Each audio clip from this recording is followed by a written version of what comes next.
Nous allons passer à un autre sujet qui est ce second temps de pratique militante consacré à l'accès au logement. Pour commencer, nous commencerons par une projection de 3 capsules vidéo qui portent sur des discriminations dans l'accès au logement que Samuel ensuite nous commentera. Et ensuite, Samuel Bargas, donc co-responsable du GT Logement, nous parlera ensuite de l'activité du GT Logement. Donc on regarde et puis tu prends la parole tout de suite après. Okay.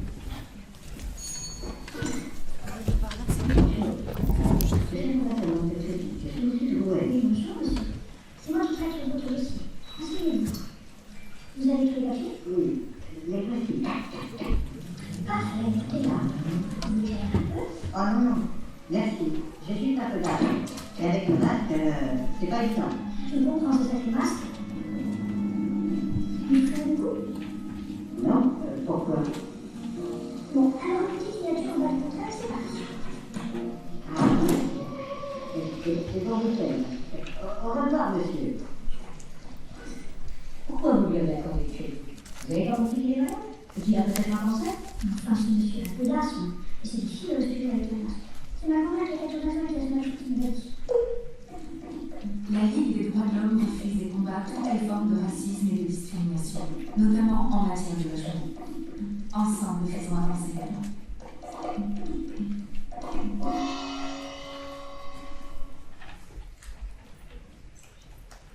C'est pas fini, il y en a 3.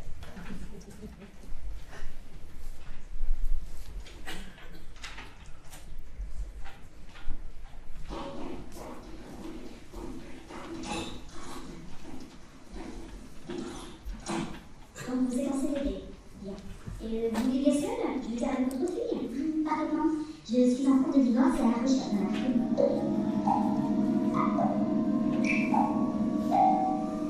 Vous avez tous les documents, fait le salaire, assurance, enfin tout quoi.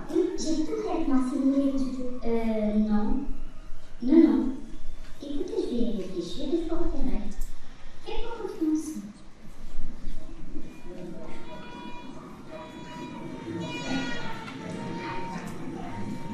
Asseyez, ne te rien à moi. Mais j'ai mal. Vous comprenez? Mais qu'est-ce qu'elle fait ensemble? Son partenaire? Tu lui as dit je vais rester bon, sans ça. Je m'en fiche. La Ligue des droits de l'homme refuse et condamne toutes les formes de racisme et de discrimination, notamment en matière de logement. Ensemble, faisons avancer les droits.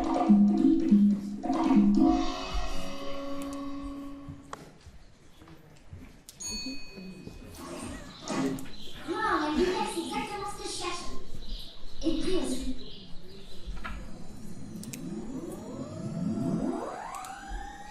Oui, mais vous savez, il y a une caution et qu'il me faudra des garanties. Oh, mais je peux payer la caution quand je travaille en plus de mes cours. Et les garanties, je vous garantis que je peux les payer. Si, vous pouvez me croire. J'ai toujours payé avant. Bon, je vais en parler à mon époux et vous m'en rappeler à demain. D'accord? Ah, ok, ça marche. Au fait, à quelle heure va arriver la babysitter? À 8 heures, ne devrait pas tarder. Vous n'avez qu'à commencer par une bourgeoise, c'est la France de piano qui l'a déjà fait venir plusieurs fois. Ah, ça va être allé. Elle m'a assuré qu'elle était très bien. Bonsoir, mademoiselle. Peut-être que vous êtes nouvelle. C'est bien. Bonsoir, madame. Asseyez-vous. Je vais vous montrer la chambre de notre fils. Si vous pouvez lui faire manger et ensuite le mettre au lit, tout est prêt. Ouais, très bien, je m'en occupe et je vous garantis que tout va bien se passer. La Ligue des droits de l'homme refuse et combat toutes les formes de racisme et de discrimination, notamment en matière de logement. Ensemble, faisons avancer les droits.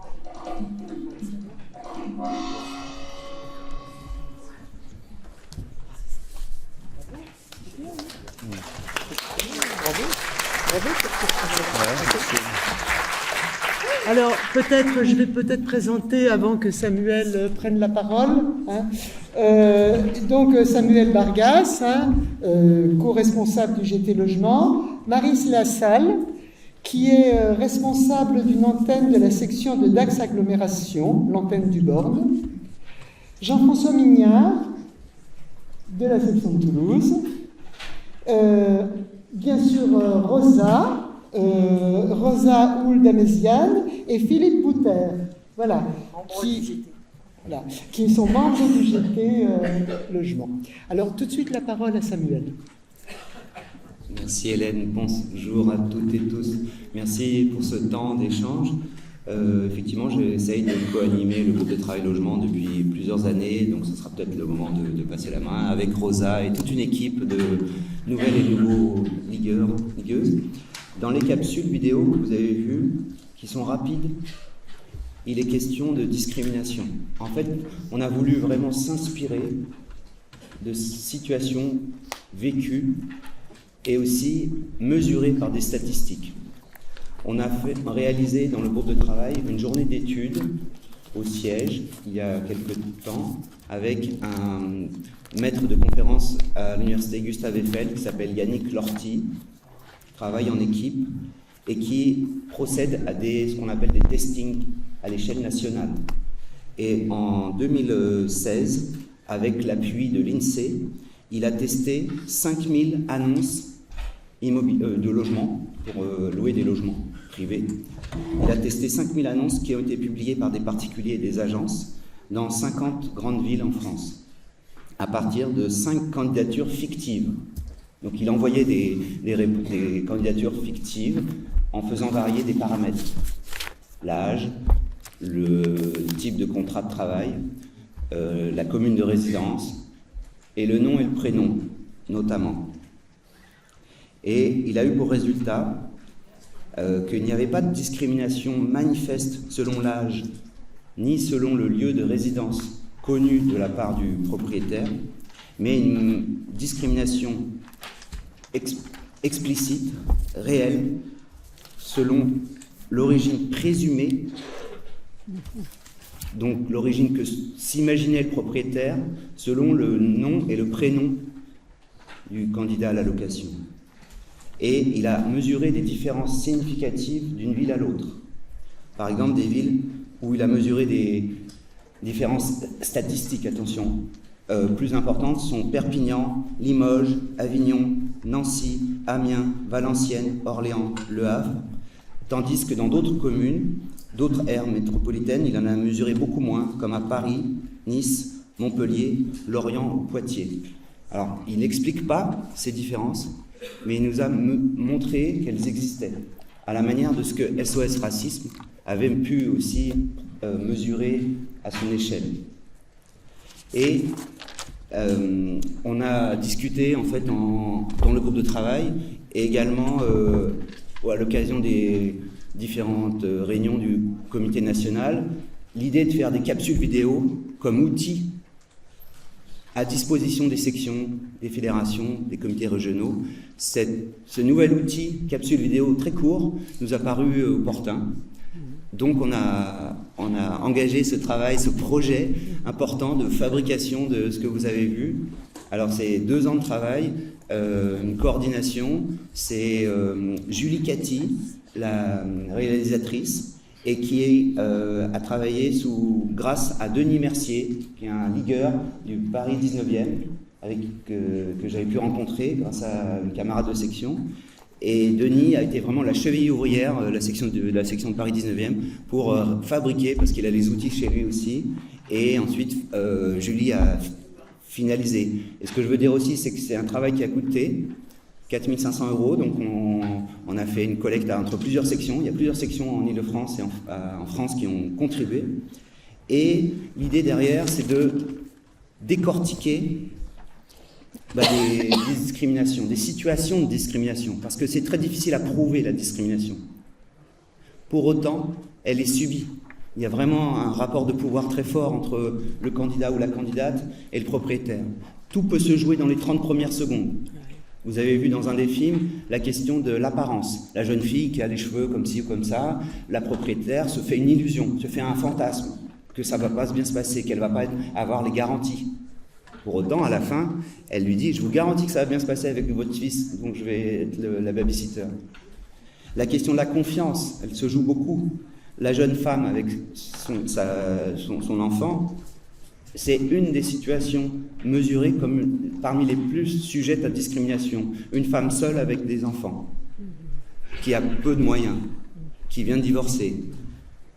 Et enfin, on a fait un troisième petit film, le premier que vous avez vu, sur la discrimination en matière de santé, puisque à la banque, il lui est demandé s'il est en bonne santé, le monsieur qui tousse. Et ça, c'est interdit par la loi. Les questionnaires santé sont désormais interdits. Ce que je veux vous dire par là, c'est que on a positionné ces courts-métrages comme des outils. Et on continue donc à vous proposer, à travers du groupe de travail logement, plusieurs outils. Il y avait aussi il y a des brochures, il y a des affiches, il y a des vadémécums. Donc c'est important d'avoir connaissance de ces discriminations et de les combattre. Donc ce sont des mini-films, des mini-capsules que vous pouvez solliciter, et on pourra, au groupe de travail de logement, s'organiser pour contribuer à un débat, parce que l'important c'est qu'elle soit la matière à débat.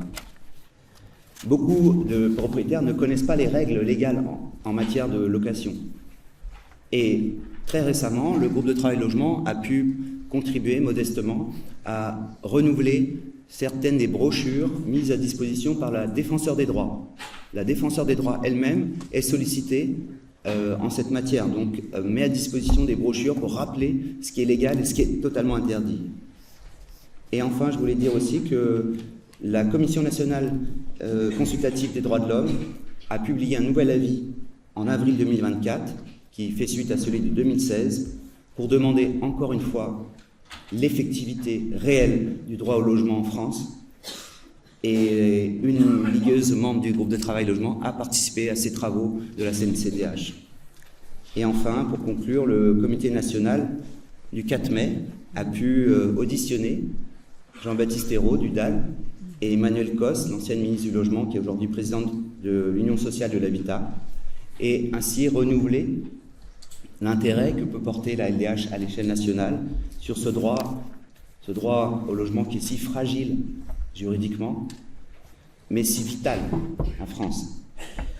Voilà, c'est un peu ce que je voulais dire. Donc, je vous invite tous à venir au groupe de travail logement. On se réunit tous les 2 mois, 3 mois, souvent en visio, à un horaire qui convient au plus grand nombre. Et on échange sur des retours d'expérience de terrain. Donc, voilà, vous êtes les bienvenus. Merci Samuel, merci beaucoup. Alors, maintenant, je vais donner la parole à Maryse, qui a un micro. Voilà. Alors, Maryse va évoquer les problématiques liées à l'accès au logement dans les zones rurales et touristiques. Voilà, bonsoir à tous.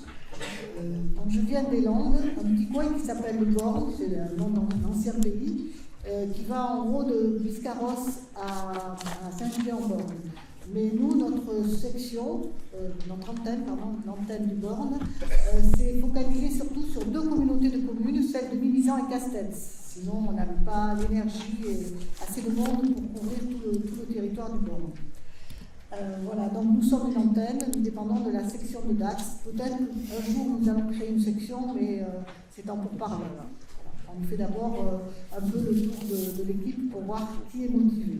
Nous sommes très récents, cette antenne date d'une année à peine.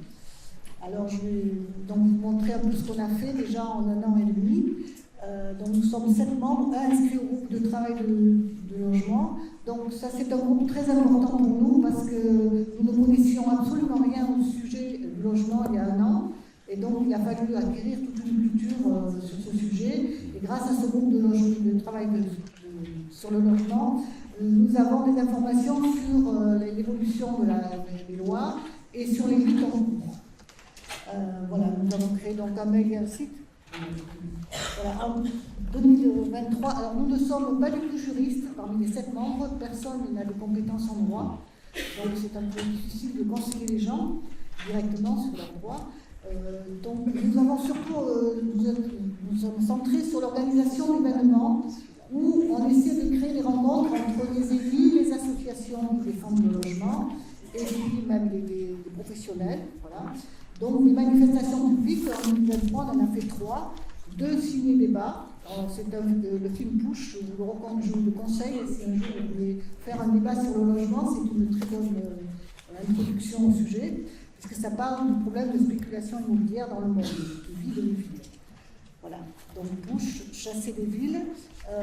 Ensuite, nous avons fait un théâtre débat dans un autre village, on essaie donc de diversifier les lieux. Je vous conseille donc Florent Auger, qui est un journaliste de Sud-Ouest et qui fait une conférence gesticulée très intéressante qui s'appelle « Je ne sais pas où j'habite ». Et le troisième événement en 2023, ça a été le film de l'abbé Pierre, que tout le monde connaît, et qui a permis de réunir pas mal de gens et de connaître justement tout ce qui se passe au niveau de Mimizan pour les logements d'urgence. Voilà, donc je voulais remercier tous les gens, notamment de la LDH, qui nous ont aidés dans cette construction de projet. Donc bien sûr Rosa, voilà, ça a été notre phare un peu. Et elle est venue animer 2 fois des débats, donc ça nous a été très utile pour nous. Donc toutes ces compétences que nous n'avions pas. Roland et Sylvie, que je remercie beaucoup pour tout leur soutien au niveau organisation, budget, etc. Et puis donc, comme j'ai dit, le groupe de travail logement. Voilà, alors en 2024, on a voulu taper un peu plus fort, on a organisé un forum de 2 jours dans la salle des fêtes du village de Mésos, très bien accueilli par le maire, sur 2 thèmes, le droit au logement, mais aussi le vivre ensemble. Donc ça nous a permis d'intégrer à notre projet 2 collectifs locaux qui s'appellent OLA et Adesacha. Et donc ça a permis de compléter un peu le travail de la Ligue des droits de l'homme et d'attirer les gens qui n'auraient pas forcément été attirés par le côté simplement droit. Voilà, donc ça c'est une photo des photos du forum avec justement là ici aussi il y a la CNL 40, Liliane Guilherme qui travaille beaucoup avec nous et qui nous aide beaucoup dans tous nos problèmes de droit. Voilà, donc forte implication de la Fédération des Landes. Je ne vais pas tout vous dire, c'est trop long. En bas, vous avez le début du programme. C'est un programme très, très étendu. Des petites annonces, des animations, etc. Les étudiants d'architecture aussi qui ont beaucoup travaillé sur le village. Donc, vous pouvez y aller. Voilà, et ça, c'est donc le point fort, ça a été 10 temps d'échange, table ronde ou exposé, avec des élus, des présidents d'associations, des industriels, etc. Voilà, avec de nombreux sujets qui couvrent un peu une partie du grand sujet du logement. Donc voilà, 10 temps d'échange, beaucoup de rencontres, ça a été, je pense, une bonne réussite. Bon, ça aurait pu être encore mieux sûrement, mais pour un petit village comme ça a attiré quand même des gens un peu partout et ça a provoqué beaucoup de débats. Du coup, nous avons obtenu de la mairie d'avoir un emplacement dans le journal municipal où nous pouvons passer des encarts concernant le droit au logement. On en a fait un premier sur les baux frauduleux, puisque dans notre région côtière, nous avons beaucoup de problèmes avec les baux frauduleux, c'est-à-dire des gens qui louent l'hiver à quelqu'un des gens de septembre à juin et qui ensuite récupèrent le logement pour le louer beaucoup plus cher l'été. Donc voilà, je trouve que c'est pas important d'arriver à convaincre les maires qu'on a des informations à transmettre aux habitants. Et ils sont tout à fait conscients de l'intérêt de ce travail. Voilà, donc bien. Les projets, c'est ce que j'avais dit. Oui, excusez-moi. Non, je crois que tu avais fini. Non, j'ai fini. Les projets, comme j'ai dit, donc informer sur le droit au logement. Les élus aussi, on essaie de leur apporter beaucoup d'informations parce qu'ils sont très demandeurs. Voilà, d'informations sur des nouvelles façons de vivre ensemble.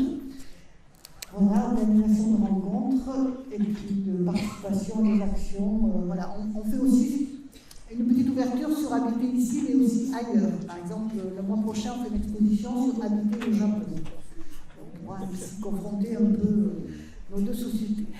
Là, je crois que j'ai fini. Bien. Merci Maryse. Merci beaucoup. Non, c'est parfait. Je donne la parole maintenant à Jean-François Mignard, qui va nous présenter le travail mené par la section de Toulouse et l'Observatoire de l'habitat indigne, travail réalisé à partir d'une enquête citoyenne menée à Toulouse. Et vous avez certainement peut-être vu l'exposition dont il va nous parler. Voilà. Bien entendu, je ne saurais trop vous essayer de voir l'exposition qui va éclairer avantageusement la petite exposition que je vais faire. Donc, alors, juste situer très rapidement, la section de Toulouse n'a pas, alors pour le coup, paradoxalement, de groupe logement. Ça va bien, non. Mais par contre, elle a été destinataire d'un certain nombre d'alertes concernant la situation de familles placées par le 115 dans les hôtels, qui est une réalité que connaissent à peu près toutes les villes en France. Mais qui est une réalité cachée. Voilà, parce que c'est le 115, c'est le numéro de téléphone qui répond quand on est à la rue et qui est censé apporter une solution. Voilà. Après enquête, à Toulouse par exemple, mais on est dans les normes nationales, 6% des gens qui appellent le 115 sont, comme on dit, décrochés. C'est-à-dire qu'ils trouvent quelqu'un au bout du fil. 6% des gens qui appellent. Autant dire que le 115 est quelque chose qui sonne à midi. Voilà. Qui met d'ailleurs en pression les professionnels du 115. À Toulouse, ce sont des travailleurs sociaux qui dépendent de la mairie de Toulouse, du CCAS, mais qui ont engagé d'ailleurs des procédures de retrait tellement la pression est importante, et y compris la souffrance au travail des travailleurs sociaux. Voilà. Ils sont remontés du terrain, comme on dit, d'autres associations partenaires, le fait que la situation était telle dans les hôtels que certaines familles qu'on envoyait dans certains hôtels dormaient sur le parking de l'hôtel, tellement les conditions dans lesquelles on les accueillait étaient épouvantables. Donc on a dit, il ne faut pas que ça dure, cette affaire-là. Et on a fait entre guillemets à la Toulousaine, c'est-à-dire qu'on a mis en place un dispositif d'observatoire citoyen. Alors, je vous renvoie à la lecture d'un petit opuscule qui appartient aux éditions de la LDH, ça s'appelle Les observatoires citoyens, c'est co-signé Daniel Bézerland et Jean-François Mignard.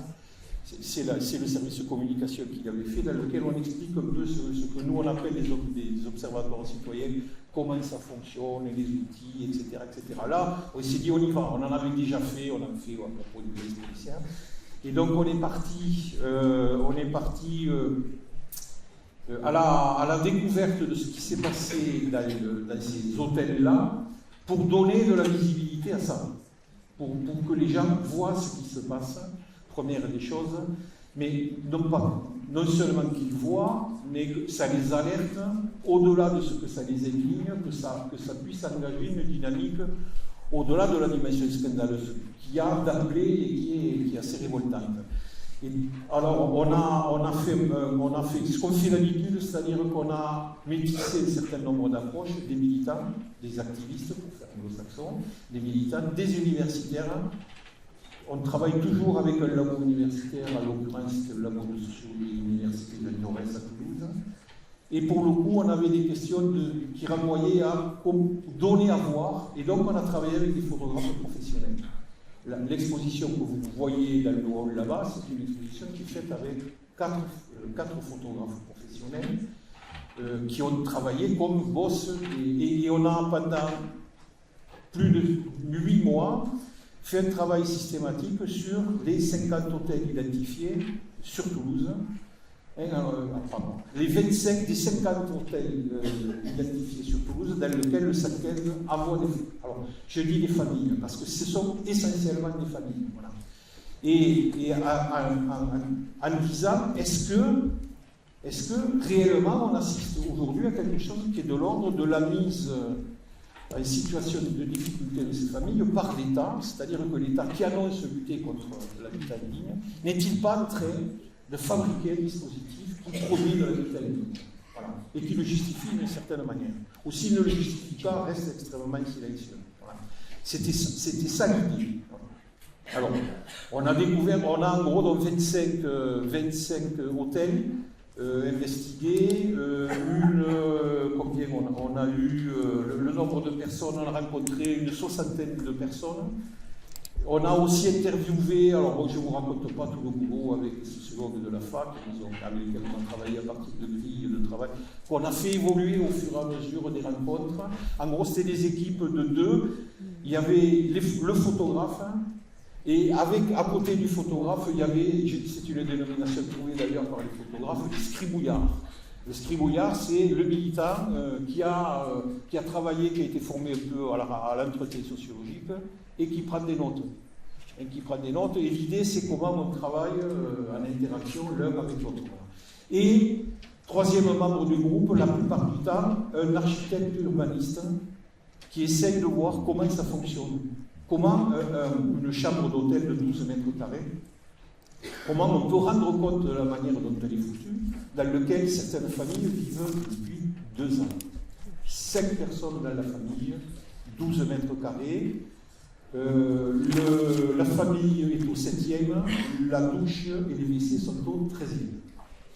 Vous voyez, la chambre est assez sympa, hein, elle est propre, machin truc et tout, mais 2 ans comme ça, c'est l'horreur absolue. Hein, voilà. Donc, au quotidien, ce qu'on a voulu montrer très vite, hein, c'est que l'indignité de cette situation-là d'habitat n'était pas liée uniquement aux punaises de lit, il y en a, c'est ce qui fait les trucs et tout, mais ce qui est impossible, ce qui est absolument indigne, c'est de faire vivre des gens comme ça, dans cette situation-là, dans laquelle, même si l'entretien de l'hôtel est correctement assuré, ça veut dire qu'une fois par semaine, mettons, il y a quelqu'un qui vient, et là, il vient faire le ménage dans la chambre, et là, toute la vie d'une famille, parce que c'est la maison d'une famille, dans les valises, etc., il faut tout mettre dans le couloir, pour pouvoir que la femme de ménage passe, pour que ce soit un minimum propre, et ensuite, toute la vie de la famille, il faut la remettre en place dans cette espèce-là, et il faut vivre pendant 8 jours à 5,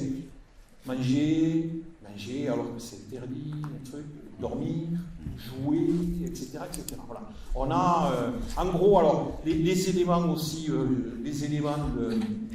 qu'est-ce que ça peut donner comme repère comme ça. Mais allez voir l'exposition, elle est assez parlante de ce point de vue-là.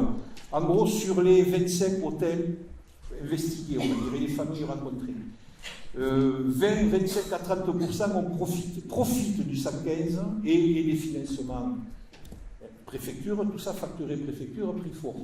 Nous, on a estimé, mais quand on a estimé, là, pour le coup, les sociologues derrière, bam, il faut comptabiliser, il faut mettre des référentiels et tout, 25 à 30% sont là avec un effet d'aubaine. Il y a, pour quelques-uns, y compris avec du copinage avec les élus, on n'a pas cité de nom dans le rapport, on n'a pas cité de nom d'hôtel, parce qu'on ne voulait pas que la dimension scandaleuse enlève la question politique du logement indigné. Ça aurait été tellement facile de s'indigner, et on s'est dit, s'il y a des gens à désigner, il y a des journalistes pour ça. Nous, on n'est pas là pour ça, on est là pour interpeller sur ces choses-là. 25 à 30% font de l'effet d'aubaine. 2021, 2022, 2023, en gros l'enquête, rappelez-vous le Covid, à Toulouse, mais c'est pareil certainement en France, il y a des hôtels qui ont rempli quasiment à 100%, alors qu'ils n'avaient pas un client, leur hôtel, avec des gens qui étaient des jeunes sans crise. Voilà. Donc ça, c'est ce qu'on appelle un effet d'aubaine. Hein. Voilà, et certains ont rénové une partie neuve de l'habitat, ça fonctionne comme ça, on accueille les touristes, et l'autre moitié où c'est pas rénové, des fois c'est pas rénové, hein, voilà. On accueille les 115, comme ils disent. Voilà. 10% là-dedans, parce qu'on a voulu vraiment faire un boulot sérieux, des choses absolument fantastiques qui se passaient. C'est-à-dire des gens qui ont transformé leur hôtel en lieu d'accueil, lieu de vie, développement de trucs et tout. Tout ça n'est pas voilà, dans le scandaleux, dans l'horreur. Voilà. C'était ça un petit peu ce qu'on voulait dire. Les choses qu'on a voulu montrer, que vous verrez aussi certainement dans l'exposition, c'est que ces victimes-là ne sont pas que des victimes. C'est-à-dire qu'on a rencontré des gens avec qui d'ailleurs on a demandé les photos, qu'est-ce que vous voulez montrer de votre vie et tout. Ce sont des gens qui se laissent pas faire, qui bricolent, qui sont capables aussi d'être résilients, comme on dit, etc. Et qu'il y a vraiment quelque chose de l'ordre d'une dynamique. Voilà. Je termine. On a fait ça, donc, là aussi, c'est une vieille technique qu'on a, on a fait ça, et avec une préoccupation permanente, l'incidente, c'est comment on donne à voir. C'est-à-dire comment on met en forme ces choses-là de manière à ce que ça touche le maximum de personnes. Donc on a fait des rapports classiques. téléchargeable sur le site de la Ligue des droits de l'homme et Midi-Pyrénées. Voilà, vous avez ce rapport-là.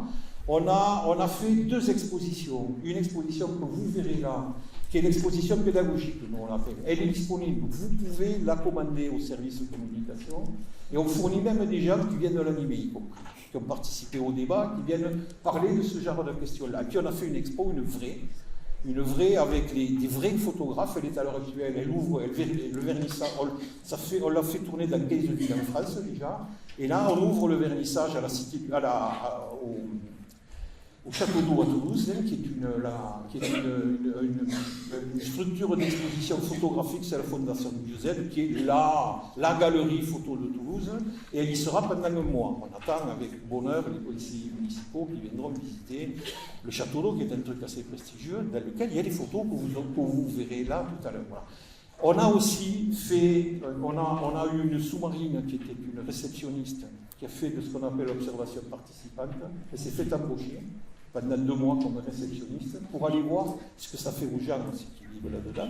On a fait un bouquin, il est là, il est disponible, il est téléchargeable aussi. On en a fait un bouquin audio pour ceux qui ne lisent pas le français, parce qu'il y a des étrangers qui ne lisent pas le français. Voilà. On est en train de faire une bande dessinée. Voilà, de manière à ce que ces choses-là, ça se diffuse, pour que ça interpelle et puis qu'on puisse travailler, qu'on puisse réfléchir. Voilà, je relate juste l'expérience. Merci Jean-François.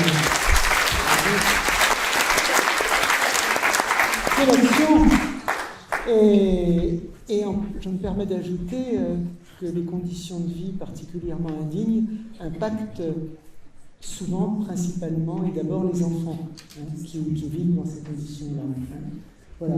Donc maintenant, nous allons donner la parole à la salle. Voilà. Nous allons donner la parole à la salle sur ce qui a été dit, et ensuite, plus tard, Rosa et Philippe nous présenteront un jeu de plateau, mais ça sera pour après les prises de parole de la salle. Donc nous n'avons toujours que 2 micros. Oui, nous pouvons, oui, peut-être un quart d'heure. Pardon, j'ai juste une info à rajouter, parce que ça va. Coût de l'opération, 20 000 euros.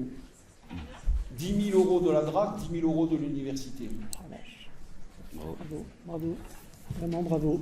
Il y avait une question. Alors, c'est pas moi qui donne la parole, moi je veux bien. Qui dit le micro, s'il vous plaît? Merci, merci beaucoup. Il y avait François. Là, Stéphane. Là, et après, il y a Françoise à gauche.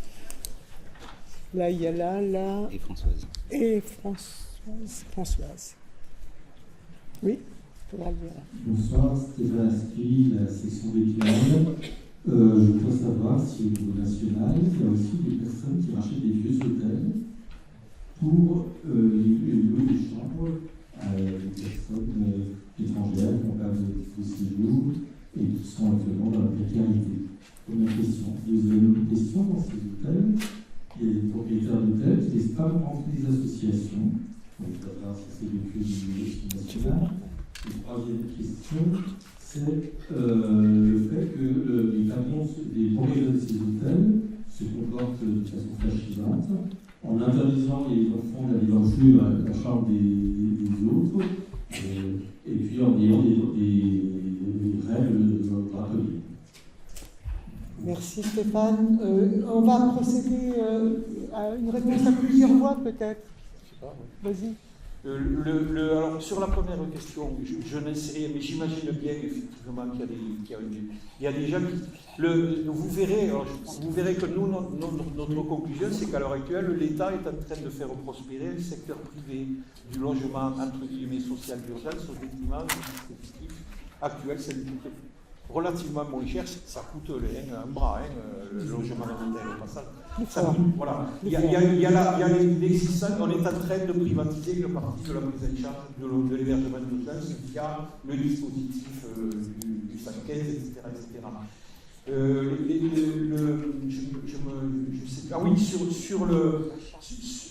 Sur l'achat, j'imagine que ça a été théorisé. Quand on a eu des débats avec il y a des gens qui ont dit, mais le social maintenant c'est ça. On a eu un jeune élu positif qui a dit qu'il faut s'y faire. Hein. Le social, c'est aussi de l'entreprise. Hein. Donc voilà, ça fait apparaître aussi ces choses-là.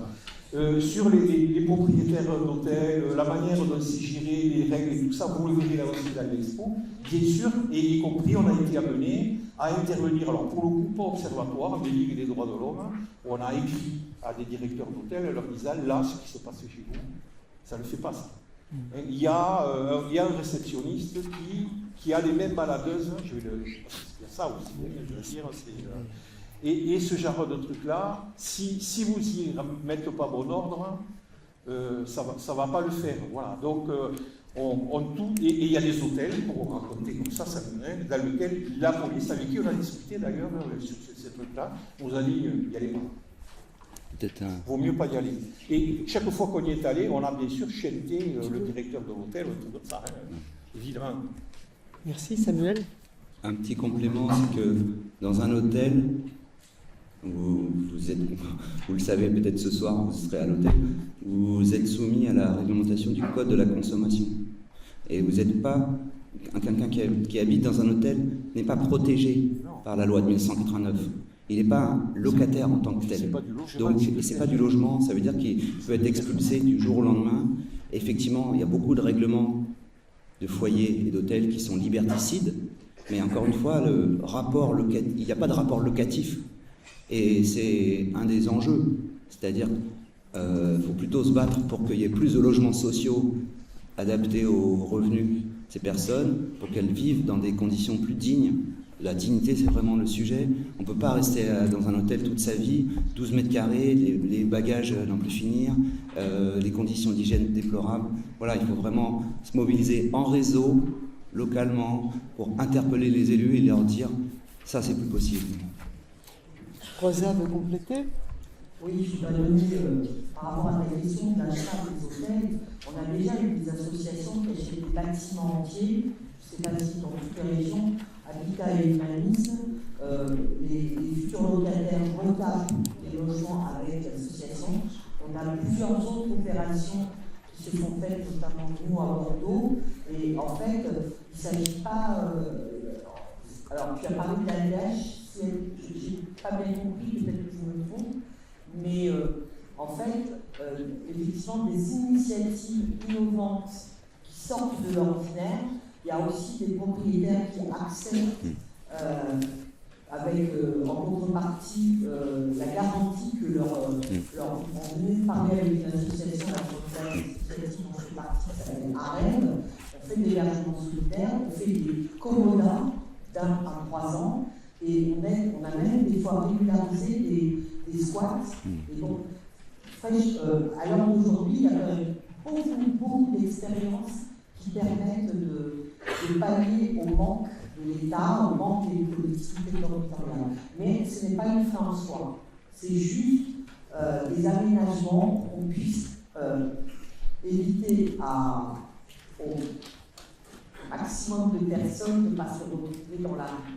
Et c'est vrai qu'on peut faire ça parallèlement, on peut continuer à réclamer des droits, mais le problème, c'est qu'il faut retenir une fois pour toutes que le logement est un bien de consommation.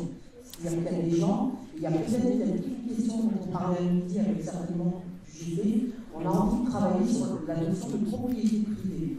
À quoi ça correspond? Aujourd'hui, par exemple, une voiture, c'est une propriété d'usage.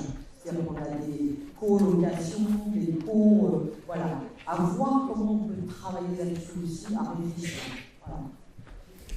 Voilà. Oui, alors on y va. On me rappelle qu'il faut qu'à 18h05, Rosa prenne la parole et ensuite sortir. Parce que sinon, ça sera juste. Voilà. Alors on va prendre 2 ou 3 questions, s'il vous plaît.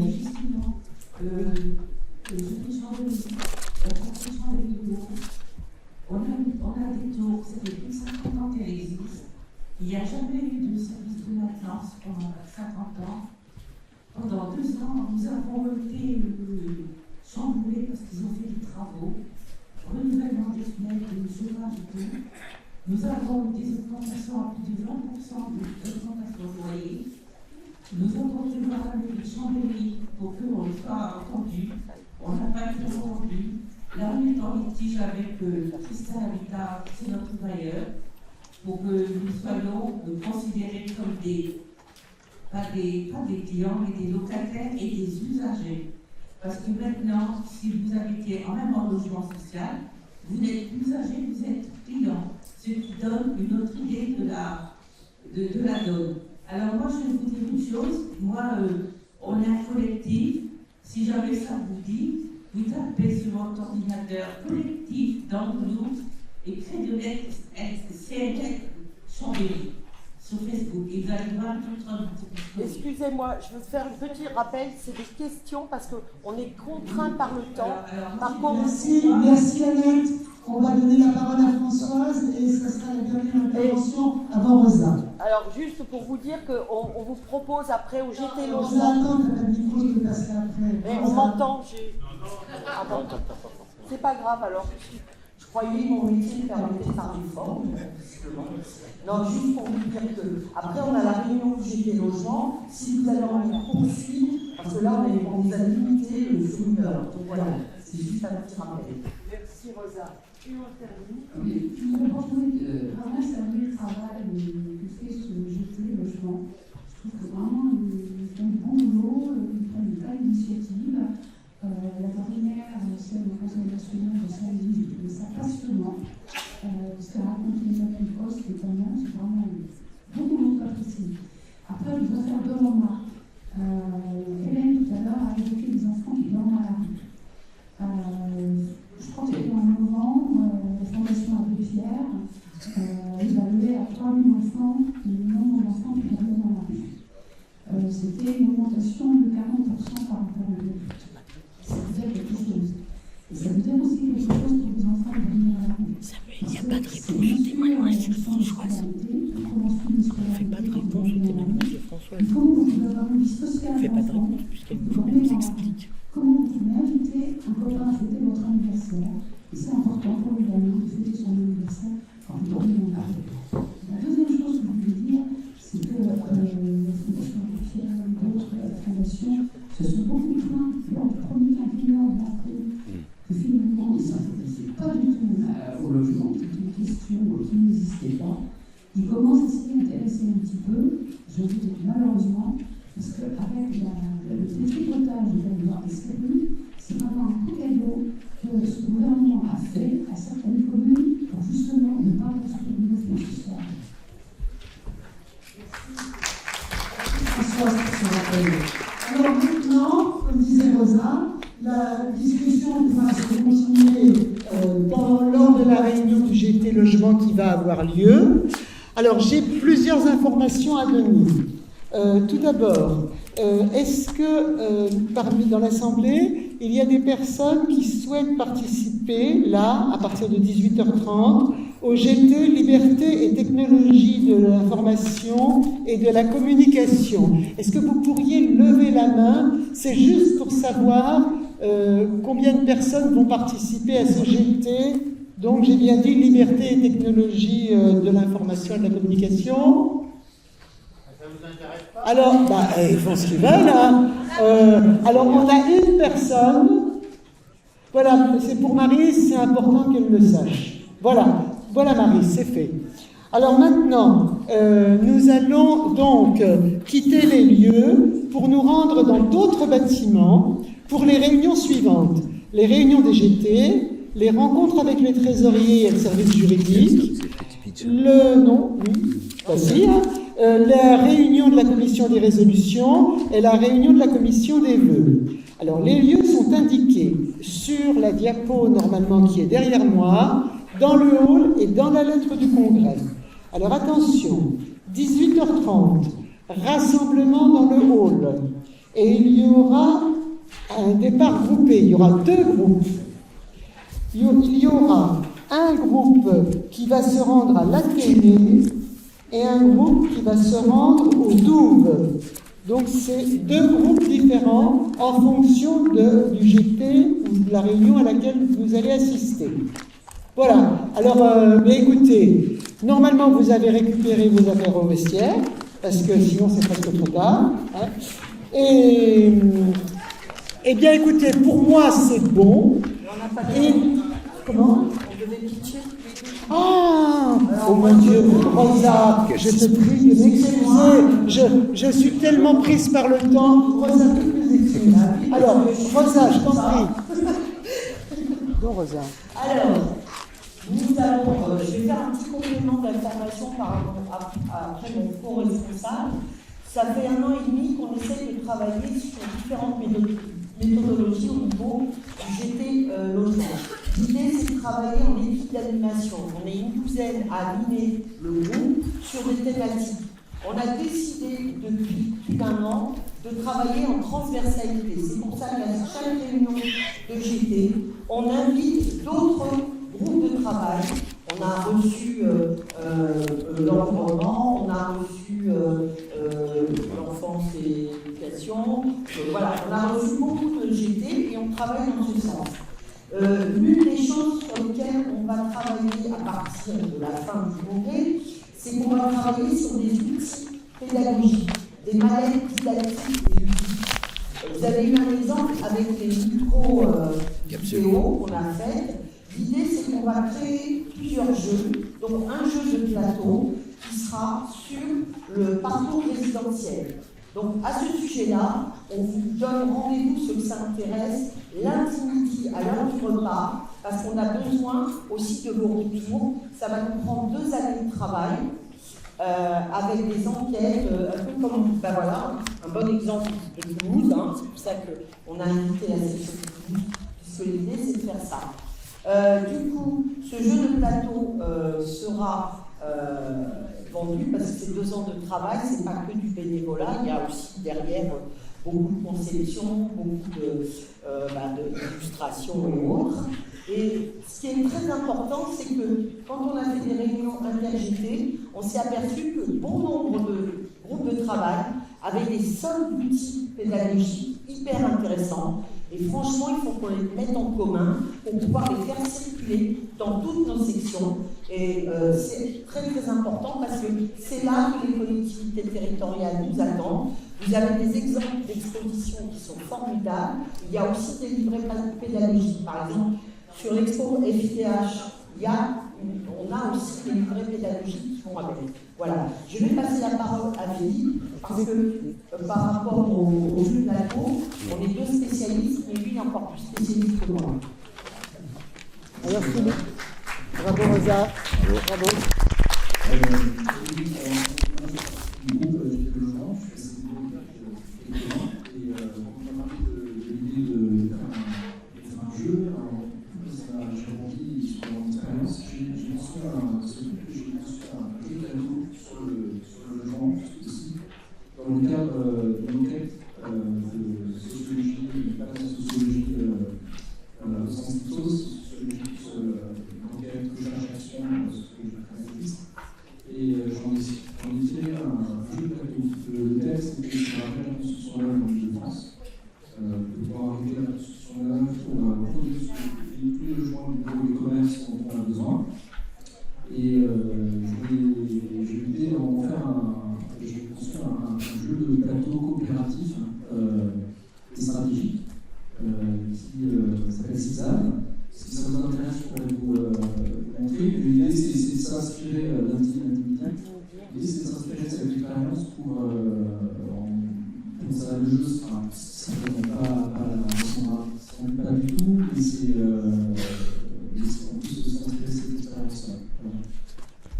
Voilà, donc l'idée c'est de faire vraiment une interactivité avec vous tous et avec les différents publics qu'on rencontre, puisqu'il y aura, et ça c'est vraiment le principe de l'éducation populaire sur lequel on est tous d'accord dans le GT, et c'est ça qui nous plaît. Voilà, je vous remercie.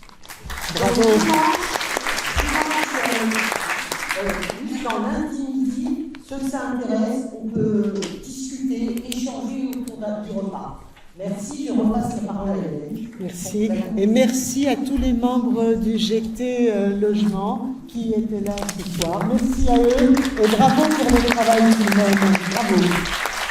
Alors maintenant, eh bien, écoutez, cette première journée de congrès se termine. Merci à toutes et tous pour votre participation d'aujourd'hui. nous allons nous rendre dans les lieux de réunion. Et voilà.